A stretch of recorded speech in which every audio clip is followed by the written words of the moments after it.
সকাল সকাল স্নান করেছি, করে রেডি হয়ে নিয়েছি। আজকে যাচ্ছি আলোকে নিয়ে ওর ফার্স্ট একটা পেডিয়াট্রিশিয়ান চেক আপে। অনেকদিন পর নিজেকে পুরনো জামায় দেখে খুব ভালো লাগছে।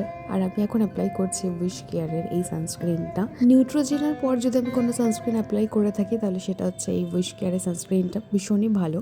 আর এই পার্সেলটা এসেছিলো যখন আমি হসপিটালে, তারপর থেকে ভাবো আমি এখন অব্দি এটাকে আনবক্স করিনি। আর এই প্রোডাক্টটা কিন্তু আমাকে কিনতে বাধ্য করেছে হচ্ছে সোশ্যাল মিডিয়া। চারিদিকে প্রচুর ইনফ্লুয়েন্সারদের আমি এই প্রোডাক্টটা ব্যবহার করতে দেখেছি আর সবাই খুব ভালো, একটাও বাজে রিভিউ নেই। এটা হচ্ছে মার্সের মুস লিপস্টিক ইন দি শেড 11। ভীষণ ভালো শেডটা, আমি জাস্ট পরে তোমাদের দেখাচ্ছি।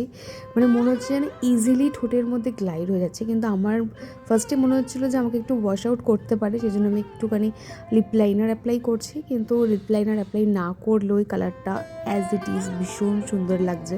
আমার মনে হয় এটা প্রত্যেকটা ইন্ডিয়ান স্কিন টোনে ভালো লাগবে। আর জাস্ট ফর্মুলাটা দেখো, এটা একদম পেইড প্রমোশন নয়, আমি নিজের টাকা দিয়ে কিনেছি এবং জাস্ট গ্লাইড হচ্ছে দেখো, একদম মুস ফর্মুলা যেটা একদম এক্স্যাক্ট সেরকমই। ভীষণ সুন্দর, এত ভালো লিপস্টিক এই দামের মধ্যে, 200-250 এরকম একটা দাম, তার মধ্যে এত ভালো লিপস্টিক সত্যি আশা করা যায় না। তো চলো এবার আলোকে নিয়ে আমরা ডক্টরের কাছে যাই, আজ আসি, বাই।